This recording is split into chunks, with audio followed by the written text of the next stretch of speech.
Hi guys and welcome back to another video. So ayan, medyo iba yung ating ganap for today. As you can see, nasa labas tayo. Kasi for today, ipapakita ko sa inyo yung isang sa mga ways ko para makatipid. Kasi diba nga, dun sa mga last na videos natin, sinabi natin na mahal na yung mga cost of living or yung cost of living at saka mga bilihin dito sa Canada. So, kailangan nating mag-find ng mga ways kung paano tayo makakatipid. At yun yung ating gagawin for today's video. So, ayan na guys. So, malapit na tayo. Buti na lang talaga, hindi masyadong malamig ngayon. -5 lang today. Kaya ngayon ko lang din talaga naisipan na magpunta kasi bukas medyo malamig na siya. So, perfect talaga. So, ayan. Natutunaw na yung mga snow. Pero, ayan ang kondisyon. Yan. Ayan ang ating kondisyon. Buti na lang din, walang masyadong snow.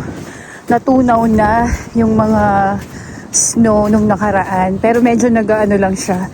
Very light ang snow for today. Anyways, yan ang ating sadya. Yes po, tayo for today. Magti-thrifting tayo dito sa Village de Valeur.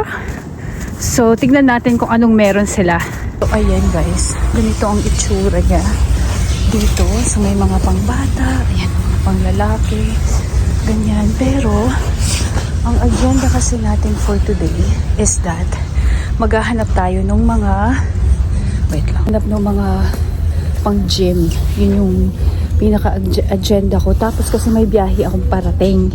So ngayon, kailangan ko ng shorts. Pero ayokong gumastos ng full price sa shorts. So, bibili lang tayo ng parang i-DIY natin. O kaya naman, maghanap ako ng shorts dito. Pero ayan nga, meron silang mga pang-winter. Tsempuhan din sa quality dito kasi nga, minsan pangit yung quality. O parang ganyan, medyo na siya.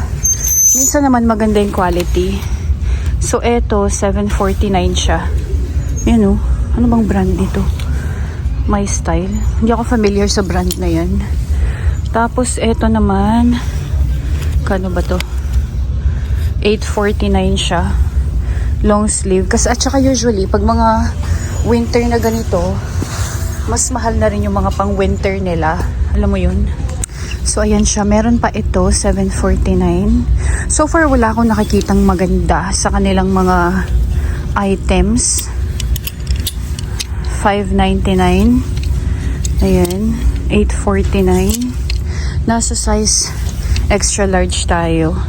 Patience din talaga pag nag-uukay-ukay ka kasi kailangan mong hanapin yung mga kung may damage, ganyan, or maganda yung quality. Alam mo yun, kung worth it ba siya.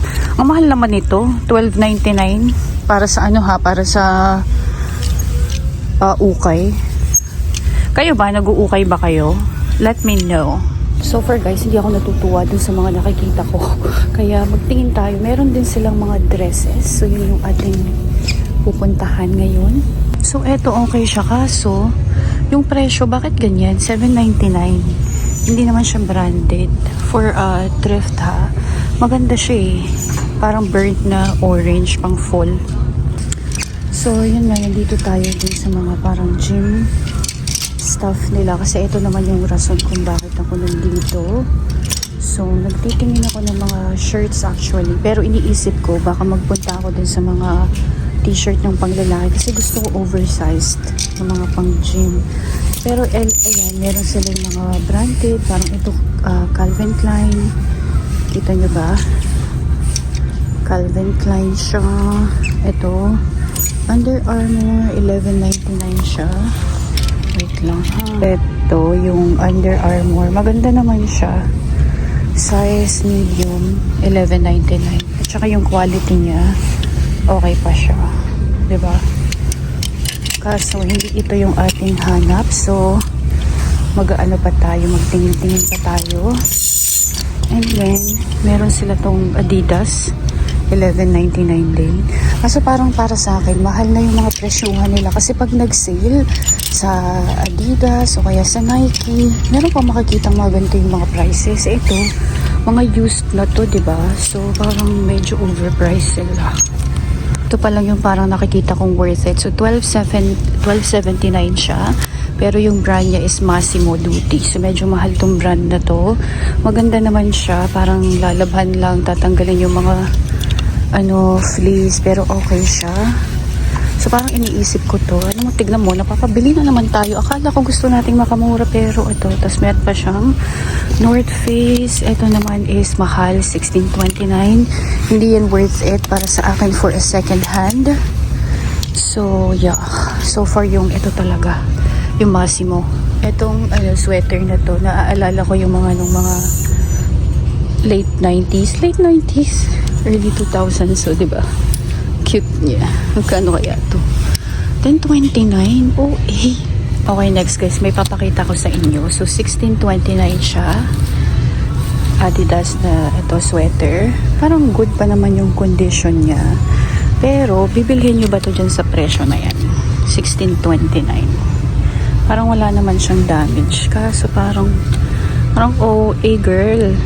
So far guys, ano yung tingin niyo dun sa mga pinapakita ko sa inyo? Worth it ba yung mga presyo nila? Ito cute to. Cute to oh. $14.99 siya. Maganda rin pag nagtitrift ka yung mga, ang tawag dito, yung mga blazers, mga ganyan. Kasi mahal yung mga blazers, diba? So, ako gusto ko nagtitrift pag sa mga blazers. They're good find. So, $12.99 lang siya. House of Harlow.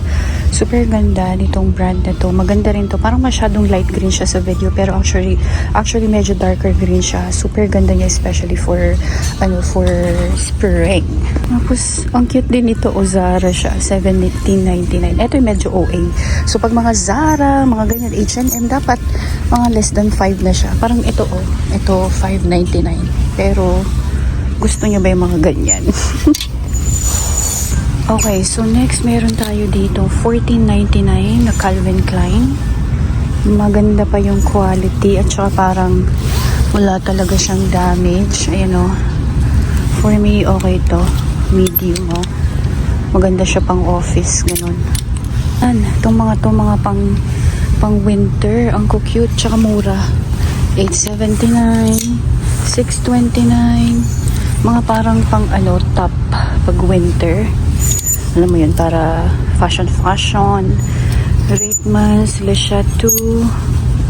Okay din. Kailangan mo lang talagang maghanap. Eto, maganda to. Diba, umuso yan eh. Itong mga to. Eto, cute siya. Tapos $6.79 lang. Cute, no? Ayun na nga, diba, yung hinahanap ko talaga is mga jeans na gusto kong i-DIY. Kasi kailangan ko ng shorts. So ngayon, nandito tayo sa may jeans area nila. Kailangan ko lang maghanap nung parang maganda siyang i-DIY. Hihirapan ako mag-video kasi wala akong video camera. Wala akong videographer, guys. So anyways, meron tayong mga jeans dito. Ito sana tama, Levi's siya. Levi's. Tapos $14.99. Kaso size 25. Kasya siguro to sa akin mga 20 years ago.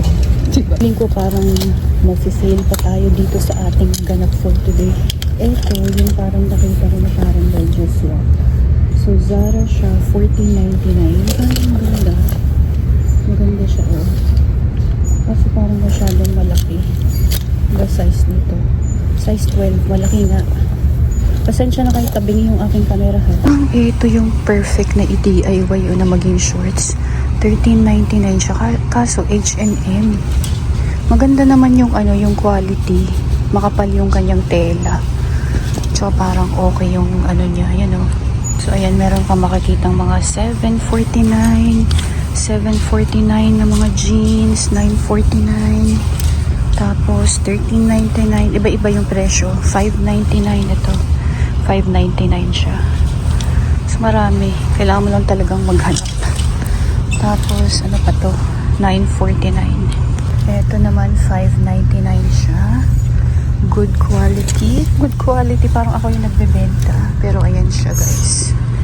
Maganda.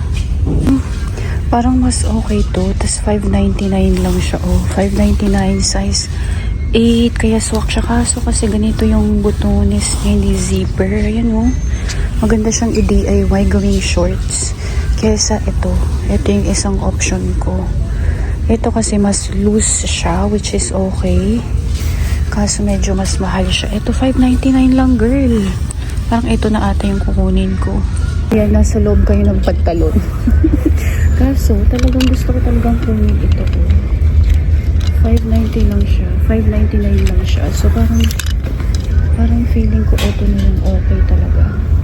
Bumubulong lang ako, guys, kasi ayoko maka-istorbo. Kasi tsaka maraming mga tao dito. Tapos pinagpapawisan na talaga ako, girl. Ito, maganda rin to. $7.29 para dun sa outfit. Dun sa dun sa bakasyon ko.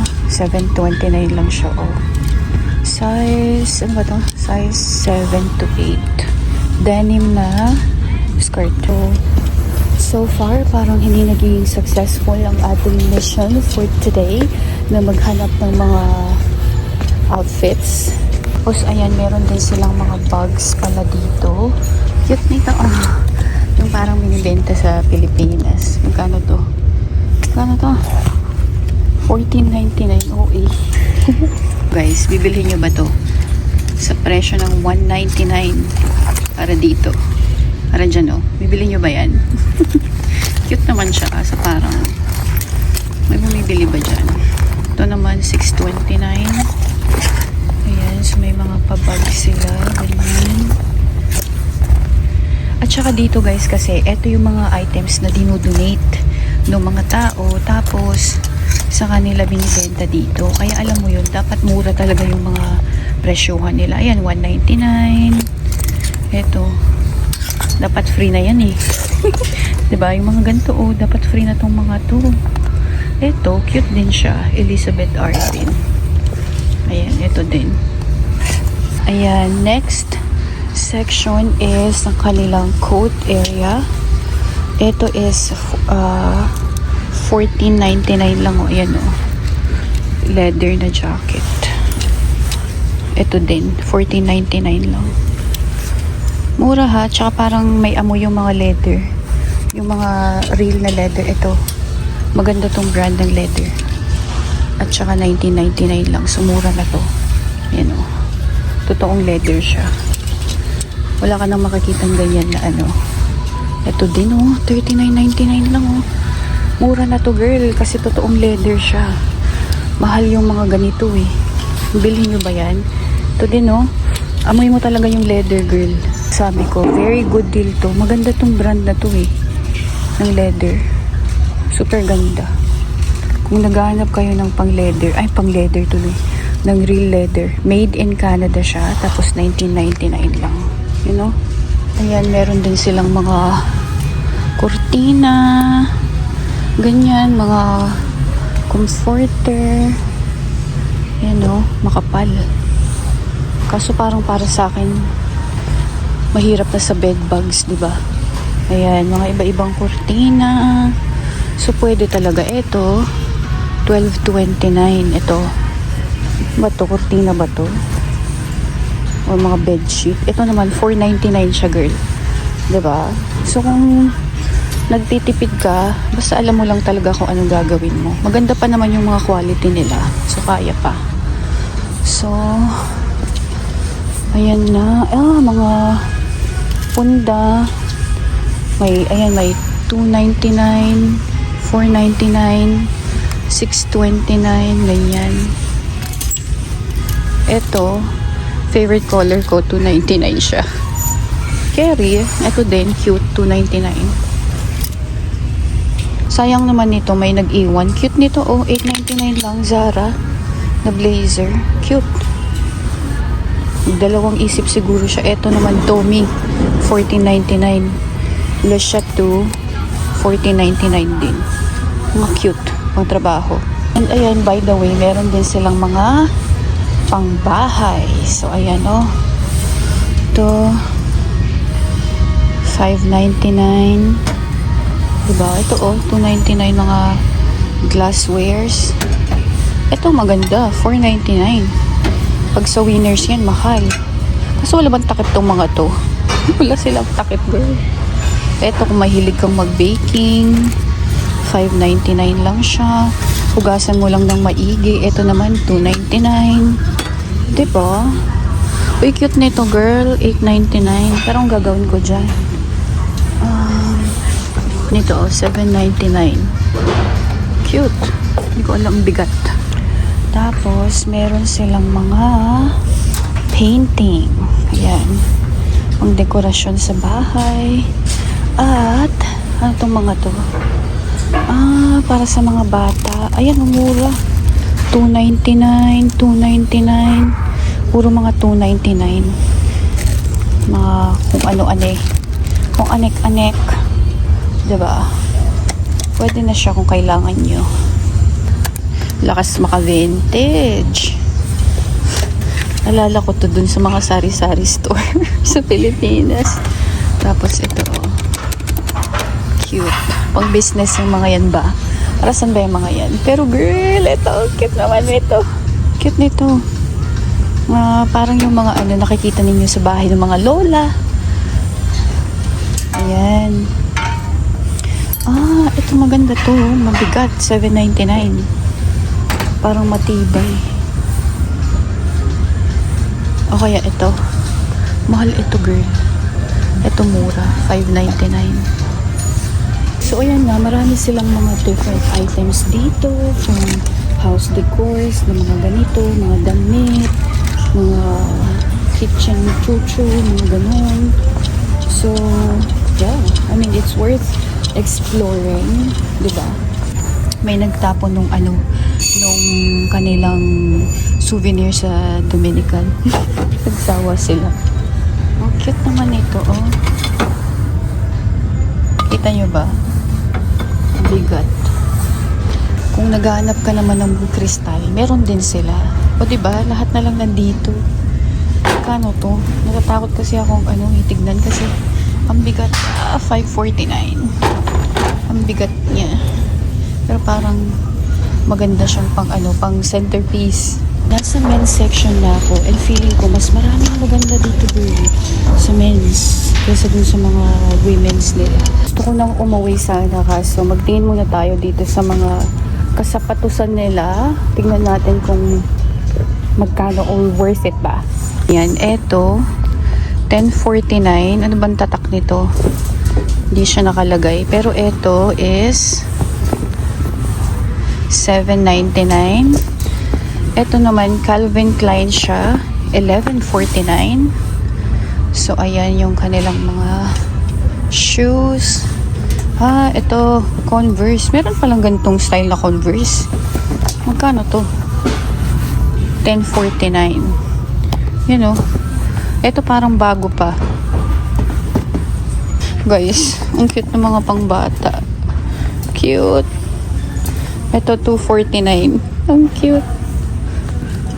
Ito naman, $2.49 din. And meron pa sila dito. Mga heels, 9 West. Ferragamo, oh. Ito guys, oh. Ferragamo, $5.99. Yan, oh. Medyo luma na nga lang ka. So, $5.99 na Ferragamo, girl. Bibilhin nyo ba to? Tapos, ito naman, Marc Jacobs. $12.99 lang, oh. $12.99. In fairness, maganda pa yung kanyang condition, di ba? Parang maliit lang. Kasya yan sa pa ako. So, ayan guys. Tapos na tayo sa ating little na thrift shopping. So, thank you so much guys for watching. Ayan na. Grabe na ang snow. Snow? Grabe na ang snow guys. So ayan, naglalakad na lang tayo pa uwi. Ayan, so lalakarin lang natin. At titiisan natin itong weather na pinili natin, di ba? Tignan nyo, galit na galit ang panahon. Galit na galit siya girl. Oh my God.